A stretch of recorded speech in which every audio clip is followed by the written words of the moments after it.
اور حضرت علی رضی اللہ تعالیٰ عنہ چونکہ جب بھی بات کرتے بڑی گہری کرتے، بڑی منطقی، بڑی فلسفی اور بڑی قرینے قیاس بات کرتے۔ کسی نے کہا آپ کو حضور سے کتنا پیار ہے، تو مولا علی فرمانے لگے صحرا کا علاقہ ہو، گرمی کا موسم ہو، پیدل سفر ہو، پانی پاس نہ ہو، فرمایا اس موسم میں جتنا کسی پیدل چلنے والے کو پانی سے پیار نہیں ہوتا۔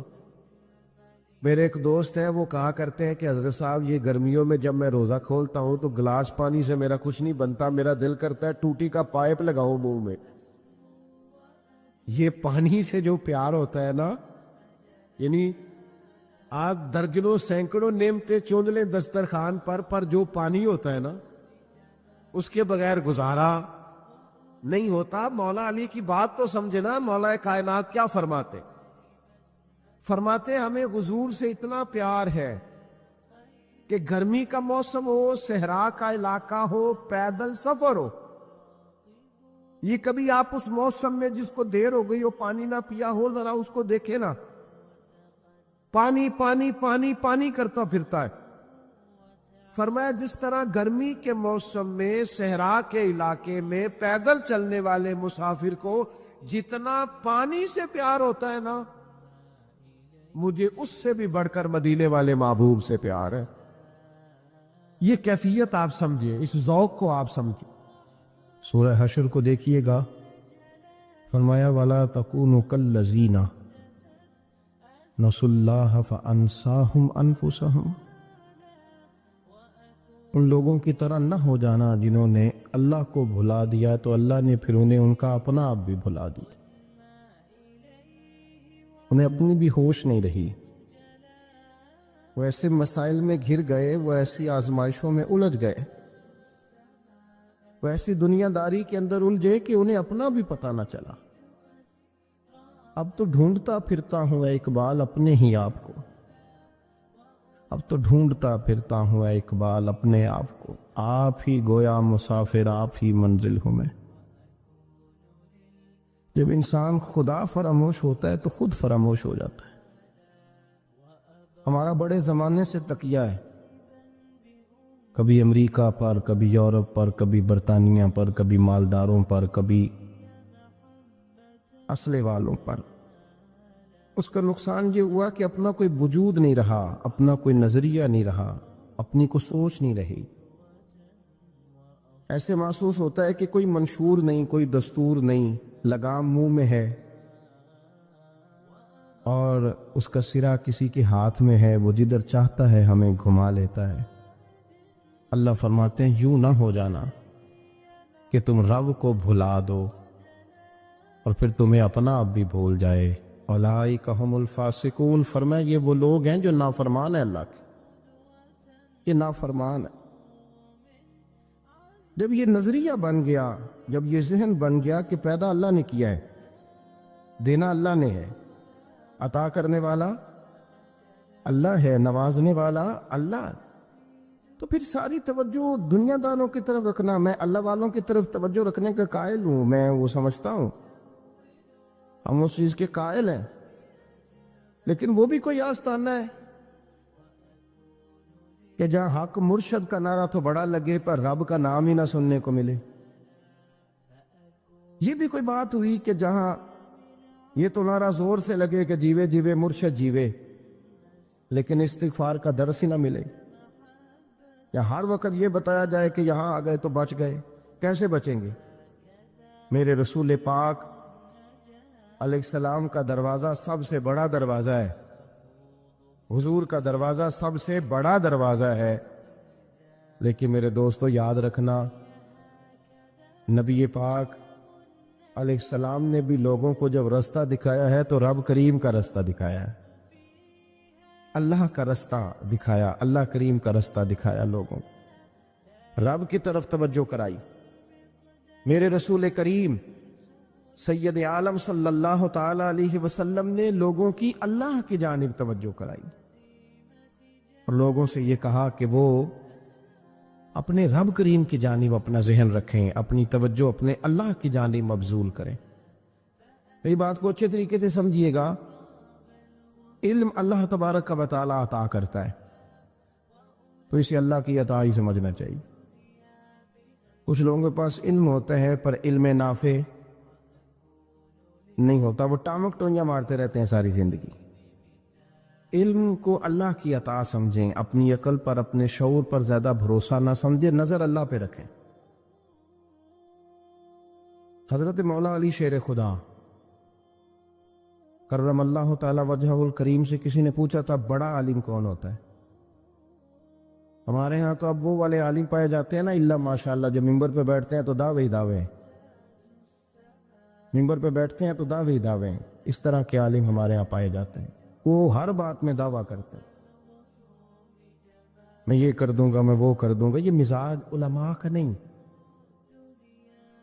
حضرت علی المرتضیٰ سے کسی نے پوچھا بڑا عالم کون ہوتا ہے؟ فرمایا بڑا عالم وہ ہوتا ہے کہ جسے مسئلے کا پتہ نہ ہو تو وہ کہہ دے مجھے نہیں پتا، میں پتہ کر کے بتاؤں گا، غلط بات بیان نہ کرے۔ امام مالک سے کسی نے کوئی مسئلہ پوچھا تو آپ فرمانے لگے مجھے اس سوال کا جواب نہیں آتا۔ ہمارے بزرگ سمجھاتے کیا ہے؟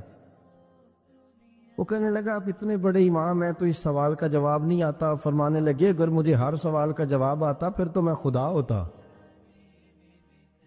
مجھے ہر سوال کا جواب نہیں آتا، مجھے تو اتنا آتا ہے جتنا میرے رب نے مجھے عطا کر دیا ہے۔ اپنی نظر اللہ پہ رکھیں، نکل آئیں اس معمے سے باہر کہ میں کوئی بلا ہوں، مجھے بڑا پتہ ہے، میرے پاس 6 ڈگریاں ہیں، مجھے 10 جگہ پہ تدریس کا شغف حاصل، اس سے نکلیں باہر۔ قرآن مجید دیکھیے گا، اللہ تعالیٰ نے ارادہ قدرت فرمایا کہ میں حضرت آدم کو بناؤں گا، پھر بنانے کے بعد فرمایا فرشتوں سجدہ کرو آدم کو، سب نے سجدہ کیا الا ابلیس ابا واستکبر وکان من الکافرین، سب نے سجدہ کیا سوائے ابلیس کے، اس نے انکار بھی کیا، تکبر بھی کیا اور کافروں میں سے ہو گیا۔ تو یہ جب اللہ تعالیٰ نے سجدہ کرایا تو کیسے کرایا؟ اللہ تبارک و تعالیٰ نے نا حضرت آدم کو علم سکھایا خود، وعلم آدم الاسماء کلہا، خود اللہ فرماتے ہیں کہ میں نے جناب آدم علیہ السلام کو تمام اشیاء کے نام سکھائے، سب اشیاء کے نام سکھائے۔ تو وہ چیزیں پھر میں نے نا، اللہ فرماتے ہیں میں نے فرشتوں پہ پیش کی، میں نے کہا کہ بتاؤ ان کے نام کیا ہے، تو فرشتوں نے جو جواب دیا وہ سمجھنے والا ہے۔ اللہ نے چونکہ خود علم سکھایا تھا حضرت آدم کو، جناب آدم سکھایا تھا، لیکن فرشتوں کو نہیں سکھایا تھا۔ تو اللہ کریم نے فرمایا فرشتوں اب یہ بتاؤ ان چیزوں کے نام کیا ہیں؟ تو فرشتے کیا کہتے ہیں؟ فرشتے عرض کرتے ہیں قالوا سبحانک لا علم لنا۔ آپ کبھی یقین کریں اس چیز کی لذت لے تو مزہ آ جائے۔ کہا قالوا سبحانک، کہنے لگے تو پاک ہے، قالوا سبحانک، کہنے لگے تو، بھئی آدم علیہ السلام کو نام سکھا لیے، پھر فرشتوں کے سامنے وہ چیزیں پیش کر کے کہا ان چیزوں کے نام بتاؤ، تو فرشتے کیا کہتے ہیں؟ کہتے ہیں قالوا سبحانک، تو پاک ہے، لا علم لنا، ہمارے پاس کوئی علم نہیں، الا ما علمتنا، ہمیں تو اتنا پتہ ہے جتنا تو نے ہمیں سکھا دیا، ہمیں تو اتنا پتہ ہے جتنا تو نے ہمیں، لا علم لنا، ہمارے پاس کوئی علم نہیں ہے، اتنا ہی پتہ ہے جتنا تو نے ہمیں سکھا دیا ہے، اس سے زیادہ ہمارے پاس علم، اور یہ کیوں تو نے ہمیں جتنا سکھایا اتنا پتہ ہے۔ فرشتے یہ نہیں کہتے یا اللہ تو زیادہ سکھا، آدم کو دیا تو ہمیں بھی دے، یہ نہیں فرمایا، فرمایا انک انت العلیم الحکیم، اے اللہ تو علم والا بھی ہے اور حکمت والا بھی ہے، تجھے پتہ ہے کس کو کتنا دینا ہے، جتنا تو نے مناسب سمجھا جناب آدم کو دیا، اور جتنا تو نے بہتر سمجھا وہ تو نے ہمیں عطا فرمایا۔ تو اگر آپ کے پاس علم ہے، کہیں نالج ہے، اس کو اللہ کی عطا سمجھے۔ ہمارے ہاں بہت سارے لوگ بن کے بیٹھ جاتے ہیں، میں اکثر کہتا ہوں کہ پھر وہ دعوے کرتے ہیں میرے علاقے والے جاہل ہیں، میرے شہر والے جاہل ہیں، میرے خاندان والے پڑھے نہیں۔ یہ آپ کا دعویٰ ہے، یہ آپ کو خراب کر دے گا۔ ہم نے بہت سارے ایسے لوگ دیکھے جو بہت بڑے عالم تھے، لیکن اللہ جب لینے پہ آیا تو عقل ہی لے گیا، شعور ہی چلا گیا، حافظے ختم ہو گئے۔ آپ دیکھتے ہیں بڑھاپے میں کچھ لوگ ایسے ہوتے ہیں کہ جن کو یہ بھی یاد نہیں رہتا کہ میرا نام کیا ہے، میں کہاں ہوں، مجھے کدھر جانا ہے۔ اس وقت سے اللہ کی پناہ مانگیں اور اپنی نظر اپنے رب کریم کی جانب رکھیں، اللہ کی جانب اپنی نظر کو مبذول رکھیں۔ دوسری بات، علم کے بعد ایک چیز آتی ہے جس کا نام ہے ہدایت، جس کا نام ہے تقوی، جس کا نام ہے پرہیزگاری، جس کا نام ہے عمل، عبادت، ریاضت۔ یہ بھی اسی وقت ہی نصیب ہوتی ہے جب میرا رب کریم نصیب فرما دیتا ہے۔ ہم نے نا نیکی کا اپنا اپنا سٹیٹس بنا لیا ہے، اپنا اپنا معیار بنا لیا ہے۔ کچھ لوگ کہتے ہیں کہ جناب مسجد میں سیمٹ کا توڑا دینے سے بہتر ہے کسی غریب کو آٹے کا تھیلا دے دو۔ اب اس نے اپنا مزاج بنا لیا نا نیکی کا، اس نے اپنا سٹیٹس بنا لیا۔ میرا یہ سوال ہے کہ نبی پاک صلی اللہ تعالی علیہ وسلم جب مدینہ شریف آئے تھے تو حضور نے سب سے پہلے غریبوں میں آٹا تقسیم کیا تھا کہ سب سے پہلے مسجد بنائی تھی؟ کیا عجیب لوگوں کا رنگ ہے، اپنی مرضی کی ہدایت، اپنی مرضی کا تقوی، اپنی مرضی کا معیار۔ مسجد کوئی بڑا چھوٹا خطیب بھی میری طرح کا ہو نا، تو وہ مسجد میں بیٹھ کے جب نبی پاک کی بات کرتا ہے تو کہتا ہے میرے رسول پاک غریبوں کا سہارا بن کے آئے۔ وہ غریبوں کی بات کرتا ہے، مسکینوں کی، لاچاروں کی، کمزوروں کی بات۔ تو مسجد ہی تو وہ ادارہ ہے جہاں سے غریبوں کی بات ہو رہی۔ تو اب لوگوں نے غریب کو اور مسجد کو لڑانا شروع کر دیا، اس کو لڑاؤ کہ مسجد میں پیسے دینے سے بہتر ہے آپ غریب کو آٹے کا تھیلا دے دیں۔ آپ یہ کیوں نہیں کہتے کہ مسجد میں بھی آپ توڑا دیں ایک سیمٹ کا اور ساتھ غریب کو بھی خدمت کریں؟ یہ کیوں نہیں تقویٰ؟ اپنی اپنی مرضی کا مزاج، اپنی اپنی۔ کچھ لوگ کہتے ہیں چھوڑو جی، ساری زندگی انسان نماز پڑھتا رہے اور پھر گالیاں بھی دیتا رہے، بندہ داڑھی بھی رکھ لے اور جھوٹ بولنا بھی نہ چھوڑے، تو یہ آپ نے اپنے پاس سے تقوی کا معیار بنایا۔ گالی دینے کا گناہ ہے اور داڑھی رکھنے کا ثواب ہے۔ تو اگر آپ داڑھی رکھے ہوئے ہیں اور آپ کوئی غلطی کر رہے ہیں تو اس سے آپ کی داڑھی کا ثواب ختم۔ اللہ کرے آپ کو سمجھ آئے میری بات۔ آپ کوئی غلطی کر رہے ہیں، داڑھی کا ثواب اس سے ختم، وہ اپنی جگہ پہ قائم ہے چیز۔ اپنی مرضی کا کیوں تقوی کا معیار بناتے ہیں؟ تقوی کا مزاج اپنی مرضی کا نہ بناؤ، اللہ کی بارگاہ سے دعا مانگو کہ یا اللہ ہمیں ہدایت کا نور عطا فرما، اللہ تو ہمیں رستہ دکھا، تو بتا کہ ہدایت کیا ہے۔ تو رب فرماتا ہے اللہ ولی الذین آمنوا، اللہ مومنوں کا مددگار ہے، یخرجہم من الظلمات الی النور، وہ انہیں اندھیروں سے نکالتا ہے اور نور کی طرف روشنی عطا فرماتا ہے۔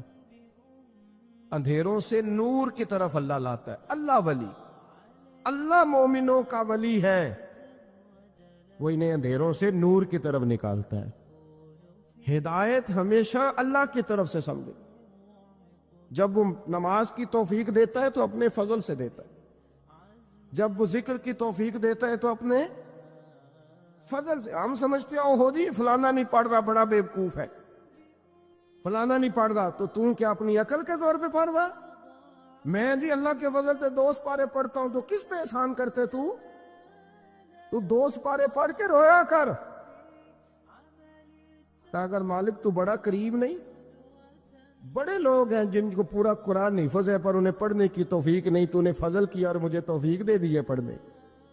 رویا کر، پڑھ کے رویا کر، راتی ساری کر کر زاری، وہ نیند اکھاں تھی توندے تے فجرے اوہی گناہگار کہاون سب تو نیوے ہوندے۔ مہربانی کریں، ڈریں، نیکی کریں تو پھر ڈریں، پھر احساس پیدا کریں، پھر اپنے اندر وہ کمزوری لائیں کہ توبہ توبہ مجھے تو پتہ ہی نہیں، تو جانتا ہی نہیں۔ حضرت سیدنا امام اعظم ابو حنیفہ رحمۃ اللہ تعالیٰ علیہ کے ساتھ ایک شخص کہتا ہے میں نے نماز پڑھی، تو عشاء کی نماز تھی۔ یہ جو لوگ بڑے ہوتے ہیں نا، جن کے پیار کرنے والے بڑے ہوتے ہیں، ان کے گرد خوف بھی بڑا ہی ہوتا ہے۔ ہمیں بڑا ڈر لگتا ہے، بڑی بعض اوقات آزمائش ہوتی ہے ان کی۔ عشاء کی نماز کہتے پڑھی تو امام صاحب نے نا عشاء کی نماز میں تلاوت کی آیتیں فَمَن يَعْمَلْ مِثْقَالَ ذَرَّةٍ خَيْرًا يَرَهُ وَمَن يَعْمَلْ مِثْقَالَ ذَرَّةٍ شَرًّا يَرَهُ۔ فرمایا جو ذرہ برابر خیر کرے گا وہ بھی قیامت میں دیکھے گا، اور جو ذرہ برابر شر کرے گا وہ بھی قیامت میں اس شر کو دیکھے گا، اس کے سامنے آئے گا۔ تو وہ شخص کہتا ہے کہ سارے لوگ نماز پڑھ کے چلے گئے تو امام صاحب رحمۃ اللہ علیہ نے اپنی داڑھی پکڑی، رو رہے ہیں، کہتے ہیں وہ ذرہ برابر نیکی کا بدلہ دینے والے، وہ ذرہ برابر شر پہ سزا دینے والے میری سفید داڑھی کو دیکھ، مالک میرے ذرے ذرے سامنے نہ لانا، لوگ تو میری بڑی قدر کرتے ہیں دنیا، میں تو بڑا پہچانا جاتا ہوں، لوگ تو میری راہوں میں پھول لیے کھڑے ہوتے ہیں، یہ بڑا نوازتے ہیں، قیامت میں رسوا نہ کر دینا، میرے لیے مشکل ہو جائے گی۔ وہ کہتے ہیں میں نے امام صاحب کا درد دیکھا، مجھے کوئی کام تھا تو میں چلا گیا، میں نے کہا کہ وہ اس وقت اللہ کے حضور حاضر ہیں تو میں دوبارہ آؤں گا۔ کہتے میں تہجد کا وقت آیا تو امام صاحب وہیں بیٹھے تھے اور ان کی داڑھی آنسوؤں سے بھری ہوئی تھی اور زور سے داڑھی پکڑی ہوئی، کہنے لگے مالک رسوا نہ کر دیں، قیامت میں رسوا نہ کر دیں۔ یار جو ہدایت یافتہ لوگ تھے وہ تو ڈرے ہوئے تھے، وہ تو سہمے ہوئے تھے، وہ تو کہتے تھے یہ اس کا فضل نہیں، اس نے بلا لیا، یہ اس کا کرم نہیں۔ حضرت باعزید بستامی کسی کافر کو دیکھتے تو رو پڑتے، کہتے مالک تو کتنا قریب ہے، یہ بے ایمان رہ گیا، تو نے اپنے فضل سے مجھے اپنے نبی کا غلام بنا لیا، وہ رو پڑ۔ یہاں تو لوگوں کا دعویٰ ہی بڑا ہے، نمازی اللہ خیر فرمائے وہ تو دوسروں کو گھورتا ہے، وہ کہتا ہے جنت کا میں مالک ہوں، کنجیاں میرے پاس ہیں، میں کسی اور کو گھسنے نہیں دوں گا، اور اگر 2-3 حج کر لے تو پھر تو وہ کہتا ہے کہ اب میرے سے پوچھ کے لوگ جنت میں جائیں گے معاذ اللہ، اور اگر وہ 2 4 5 7 دفعہ کوئی نفل پڑھ لے تو پھر وہ کہتا ہے چھوڑیں جی سارے لوگ بے عمل ہیں، میں اکیلا نیک ہوں۔ نہ ایسا کریں، اپنی توجہ اپنے رب پہ رکھیں، اپنی توجہ اپنے ان اللہ بالناس لرؤوف الرحیم، بے شک اللہ اپنے بندوں پر بڑا ہی مہربان اور نہایت ہی رحم کرنے والا، رؤوف اور رحیم ہے، بڑا مہربان ہے، کرم فرماتا ہے۔ اللہ تعالیٰ اپنے بندوں سے بڑا جلد راضی ہو جاتا ہے، وہ اپنے بندوں کو بہت زیادہ مشقت میں نہیں ڈالتا، وہ اپنے بندوں سے اپنی نعمتوں کا بدلہ نہیں چاہتا، بہت سخت مشقت والی عبادتیں نعمتوں کے بدلے نہیں چاہتا، وہ بڑی جلدی رحم فرماتا ہے۔ ماں پیار کرتی ہے اپنے بچے سے لیکن وہ ناراض بھی ہو جاتی ہے بعض چیزوں میں، بعض معاملات اس کا دل بھی دکھاتے ہیں، بعض جگہ وہ رو کے یہ بھی کہتی ہے کہ تو نے میری محبت کا کوئی نتیجہ نہیں مجھے دیا، میری ساری کمائی تو نے ضائع کر دی۔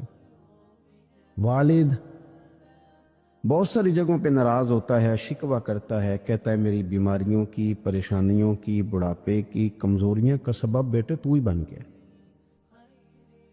یہ ساری تکلیفیں تو ٹھیک ہو جائیں تو میری شاید عمر بھی بڑھ جائے، صحت بھی ٹھیک ہو جائے، میں زیادہ دیر جوان رہ سکوں۔ ناراض ہوتے ہیں ماں باپ، اسی طرح ماں باپ راضی بھی ہو جاتے ہیں، وہ بڑی جلدی راضی ہو جاتے ہیں۔ میں اکثر کہتا ہوں کہ والد کو راضی کرنے میں 5-7 منٹ لگ جاتے ہیں، اماں تو 1.5-2 منٹ میں راضی ہو جاتی ہیں، ابا جی کو 5-7 منٹ لگتے ہیں، کئی دفعہ کہنا پڑتا ہے، کوئی دلائل دینے پڑتے ہیں، لیکن والدہ کے لیے تو کچھ بھی نہیں، آپ نیرا جا کے پیروں میں بیٹھ ہی جائیں، کچھ بھی نہ کریں، آپ پورا روئیں نہ رونے والا منہ ہی بن جائے تو اماں تو نرم ہی نرم ہے، جس وقت جو مرضی آپ کرا لیں ہو گیا۔ اللہ تبارک و تعالی بلا مثال و بلا تشبیہ سمجھانے کے لیے عرض کرتا ہوں، اللہ بھی بعض معاملات میں اپنے بندوں سے ناراض ہو جاتا ہے، وہ کہتا ہے میں تکبر کرنے والوں کو پسند نہیں کرتا، وہ کہتا ہے فسادی پسند نہیں ہے، وہ فرماتا ہے کہ راہوں میں کجی کرنے والے پسند نہیں ہیں، وہ فرماتا ہے کہ بدعہدیاں کرو گے تو میں صبح قیامت تم سے سوالات کروں گا۔ اللہ تبارک و تعالیٰ بہت ساری چیزوں کو ناپسند کرتا ہے، ناراض ہو جاتا ہے، بلکہ نبی پاک صلی اللہ تعالی علیہ وسلم نے فرمایا تم بات کرتے کرتے کوئی ایسا جملہ بول دیتے ہو کہ رب اتنا ناراض ہوتا ہے کہ تمہیں پتہ بھی نہیں ہوتا، تمہارے لیے جہنم کا فیصلہ کر دیتا ہے۔ اس لیے پہلے تولو پھر بولو، خود اپنے لفظوں کی تو تم پہرے داری کرو نا کہ میں کیا کہہ رہا ہوں۔ کوئی ایسا جملہ، کوئی ایسی بات وارثہ مان کری نہ وارثہ دا، کوئی ایسی بات نہ تمہاری زبان سے نکلے۔ اور حضور یہ بھی فرماتے ہیں کہ اس کا دوسرا پہلو بھی ہے، بعض اوقات تم بات کرتے ایسا جملہ کہتے ہو وہ اتنا راضی ہوتا ہے کہ تمہارے لیے جنت کا فیصلہ فرما دیتا ہے۔ مسلمان کو اب یہ حکم ہے، اس ساری گفتگو کا نتیجہ یہ ہے کہ وہ اپنے جذبات پر، خیالات پر، نگاہوں پر، زبان پر، کانوں پر تھوڑی توجہ دے، بے لگام نہ بنے، بے ترتیب نہ بنے، جو طبیعت میں آئے کر نہ گزرے، تھوڑا سا نہ سوچے سمجھے اور تھوڑا سنبھل کے چلے، کبھی ان کاموں کی طرف نہ جائے جن سے رب ناراض ہو جاتا ہے، ان کاموں کی طرف بڑھے جن سے اللہ راضی ہوتا ہے۔ میرے نبی پاک صلی اللہ تعالی علیہ وآلہ وسلم نے ارشاد فرمایا، بعض احادیث میں لفظ یہ ہیں کہ اللہ اپنے بندوں کو دیکھ کے مسکراتا ہے جو اس کی شان کے لائق۔ جس ترتیب سے ہم مسکراتے ہیں، جس ترتیب سے ہم روتے ہیں، جس ترتیب سے ہم کسی بات کا اظہار تشکر کرتے ہیں، خدا ان باتوں سے پاک ہے۔ اب بہت ساری حدیثوں میں آیا کہ وہ مسکراتا ہے، تو کیا مطلب ہے مسکرانے کا؟ تو علماء تفسیر نے لکھا ہے مسکرانے کا مطلب یہ ہے کہ وہ بڑا ہی راضی ہوتا ہے اپنے بندے سے، بڑا راضی ہوتا ہے، یہ مطلب۔ ایک تو مسکرانے کا مطلب یہ کہ وہ بڑا راضی ہو گیا، وہ مسکرا دیا اپنے بندے پہ۔ اور ایک اس کا معنی خود نبی پاک صلی اللہ تعالی علیہ وسلم نے بیان فرمایا، مسند امام احمد بن حنبل میں حدیث ہے، حضور سید عالم علیہ السلام سے صحابہ نے پوچھا، یا رسول اللہ شہید تو بڑے لوگ ہوتے ہیں، شہیدوں میں افضل کون ہے؟ تو اللہ کے حبیب علیہ السلام فرمانے لگے، وہ والا بندہ جو ڈٹ گیا تھا کافروں کے مقابلے میں، وہ ہلا نہیں، پوری طرح ڈٹ کے جو لڑا وہ شہداء میں افضل ہے۔ حضور فرماتے ہیں وہ جنت کے بالا خانوں میں سیر کرے گا اور رب اسے دیکھ کے مسکرائے گا، رب اسے دیکھ کے مسکرائے گا، اللہ تعالیٰ مسکراتا ہے اسے دیکھ کے۔ اور اگلے جملے میں حضور نے وضاحت کر دی، فرمایا جب رب دنیا میں کسی پر مسکراتا ہے نا تو اس کا معنی یہ ہے کہ قیامت میں پھر اللہ اسے حساب کوئی نہیں لے گا۔ جس پر اللہ دنیا میں مسکرا دیا اس سے کوئی حساب، تو وہ کام ڈھونڈنے چاہیے نا جس سے اللہ مسکرائے۔ ویسے کبھی ہم ایسا کرتے ہیں کہ نہیں کہ کسی کو راضی کیا جائے؟ یہ کام ہم کرتے ہیں کہ ہماری کمپنی کا جو سربراہ ہے وہ ہم سے راضی رہے، جس ادارے میں ہم پڑھاتے ہیں اس ادارے کا بڑا ہم سے راضی رہے، یہ کرتے ہیں ہم، اس کے لیے کچھ نہ کچھ ہیلے بہانے ہم کرتے ہیں۔ برادری، قبیلہ، علاقہ، بستی، لوگ کسی طریقے سے ہمارے ساتھ مطمئن رہے، کرتے ہیں نا یہ سارے کام۔ اس میں تھوڑی مشکل بھی ہمیں آتی ہے، لیکن کرتے ہیں، کیا کریں؟ گھر میں بھی کئی دفعہ ایسا ماحول بنانا پڑتا ہے۔ چلیں ایک اور میٹھی مثال دیتے ہیں، زیادہ سمجھ میں آئے گی۔ چھوٹا بچہ خوش رہے، آپ اس کے لیے محنت نہیں کرتے؟ وہ چھوٹا ہے، اس کو خوش کرنا فرض ہے ابا پہ، لیکن وہ کہتا ہے کہ میں نے موٹر سائیکل لینا ہے، چھوٹا ہے چلا ہی نہیں پائے گا، تو ابا پھر اسے راضی کرتا ہے، کہتا ہے بیٹے چھوٹا سائیکل لے لے، چل میں تجھے اڑانے والا جہاز لے دیتا ہوں۔ مقصود کیا ہے کہ اس کو ناراض نہیں کرنا، یہ روئے نہ، اس کا دل نہ ٹوٹے۔ اور یارو سنو نا میں کیا کہہ رہا ہوں، اگر چھوٹے بچے کے لیے وہ چیزیں ڈھونڈتے ہو، میرے ابا جی نا اپنے نواسے کے لیے کھلونا لے کے آئے تو بچہ بڑا ہی کھیلا، تو ابا جی کہنے لگے لو پیسے پورے ہو گئے میرے، بچے کو پسند بڑا ہے نا، پیسے پورے کر چھڑے نہیں، دیکھو نا جی کتنا اس کو راضی ہوا ہے۔ تو انسان کیا کرتا ہے کہ کوشش کرتا ہے، چھوٹا بچہ بھی ناراض نہ ہو تو وہ چیزیں وہ ڈھونڈتا ہے کہ اس کو کیا پسند ہے، چاکلیٹ لے جاؤں، فلاں چیز لے جاؤں، آئس کریم لے جاؤں، تو ایک بچے کے لیے، گھر کے لیے، سربراہ کے لیے اتنی محنت کرتے ہو، تو وہ کام بھی ہمیں ڈھونڈ ڈھونڈ کے تلاش کرنے چاہیے نا، جس سے رب راضی ہوتا ہے، اللہ راضی ہوتا ہے۔ بتاؤں وہ کون کون سے کام ہیں؟ نبی کریم صلی اللہ تعالی علیہ وسلم نے ارشاد فرمایا 3 لوگ ہیں جنہیں دیکھ کے رب مسکراتا ہے۔ یا رسول اللہ صلی اللہ علیہ وسلم وہ کون کون سے؟ تو محبوب فرمانے لگے، ایک وہ بندہ ساری مخلوق سوئی ہے، آدھی رات ہے، رات کا پچھلا پہر ہے، اس نے اٹھ کے وضو کر لیا، مصلی پہ کھڑا ہو گیا خدا کی یاد میں، فرمایا اسے دیکھ کے رب مسکراتا ہے جو اس کی شان کے لائق ہے، مسکراتا ہے اللہ۔ یہ تو سونے کا ٹائم تھا، یہ تو گہری نیند آنے کا وقت تھا، رات کا پچھلا پہر، رات پوے تے بے درداں نو نیند پیاری آوے، تے درد منداں نو یاد سجن دی ستیاں بھی آن جگاوے، اور ساون کی کالی راتوں میں جب بوندا باندی ہوتی ہے، وہ راتوں کو اٹھ اٹھ روتے ہیں جب خلقت ساری سوتی ہے، اللہ مسکراتا ہے۔ اور سننا میرے بھائی، میرے نبی پاک صلی اللہ تعالی علیہ وسلم فرماتے ہیں جب مسلمان نماز کے لیے صفیں بناتے ہیں نا، ترتیب لگ رہی ہوتی ہے، اب اللہ کی بارگاہ میں کھڑے ہوں گے، قیام کریں گے، رکوع کریں گے، سجود کریں گے، فرمایا جب مومن صفیں بناتے ہیں تو رب دیکھ کے مسکراتا ہے، مسکراتا ہے۔ کمال ہو گئے عروج بندگی کا، جب بندے کو دیکھ کے رب مسکرائے، خدا بندے سے خود پوچھے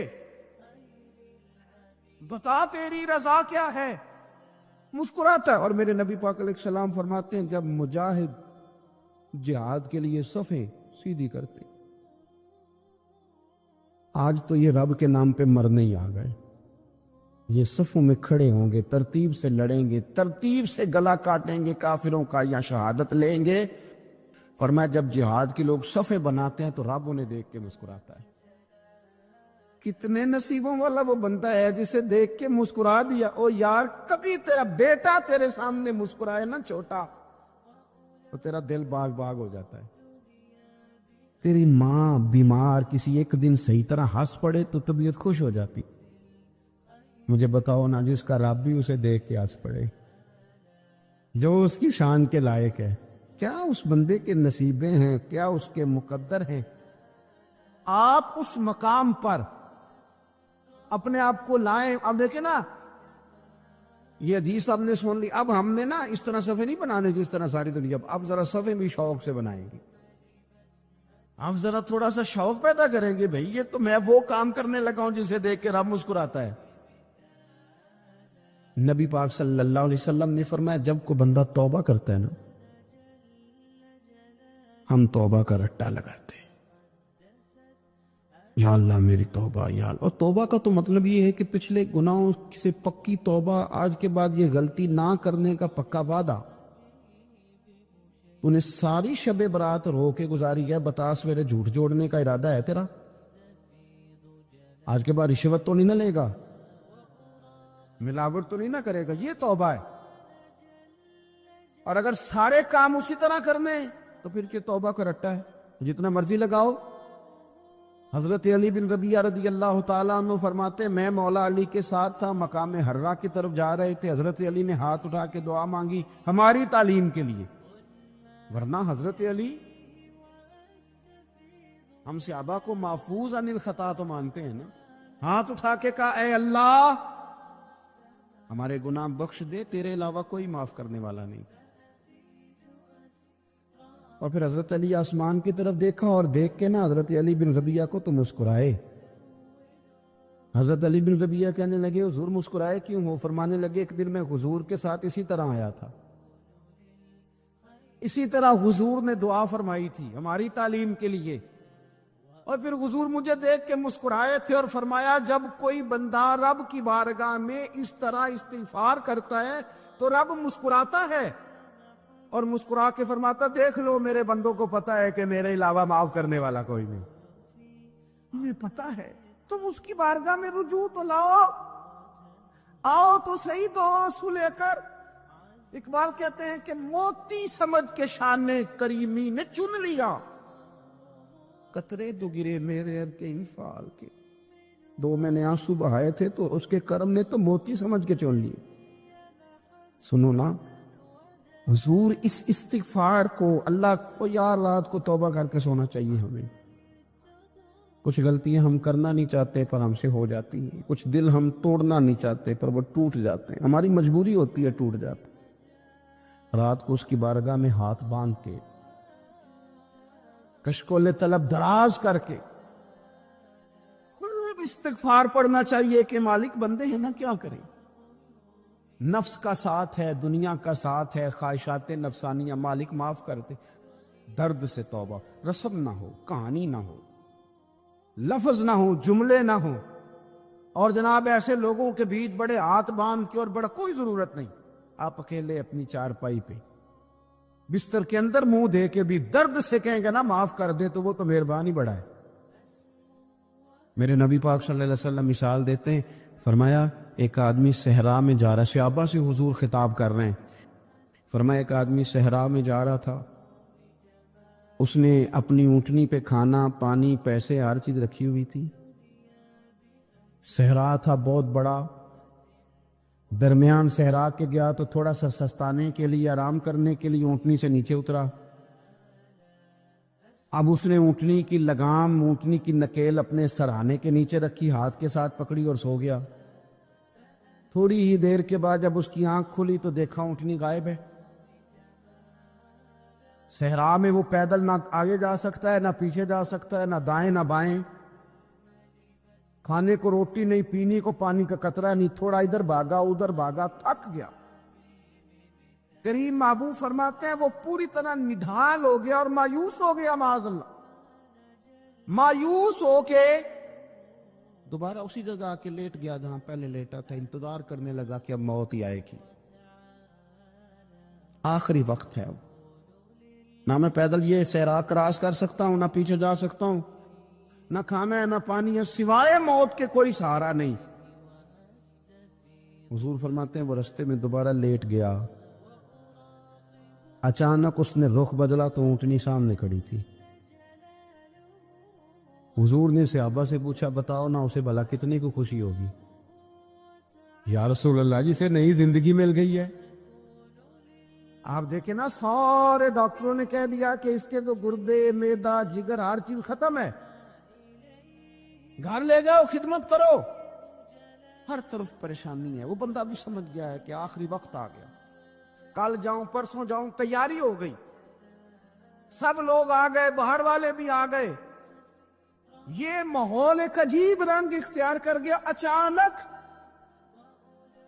ایک ڈاکٹر نے آ کے کہا نہیں غلطی لگ گئی تھی۔ مجھے بتائیے انداز کیا ہوتا ہے؟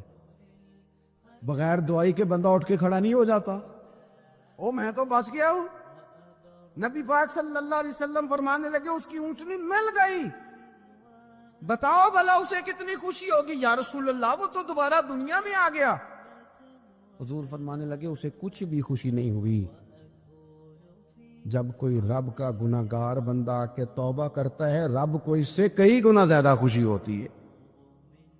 میرا بندہ آ گیا، میرا بندہ آ گیا، میرے گھر آ گیا، اس نے آنسو بہائے ہیں، اس نے کہا اللہ میں تیرا ہی رزق کھاتا ہوں، تیری ہی زمین پہ رہتا ہوں، تیرے نام سے میری سانسیں چلتی ہیں۔ وہ آ گیا، فرمایا اس اونٹنی والے سے زیادہ رب کو خوشی ہوتی ہے جب گناہگار آ کے توبہ کرتا۔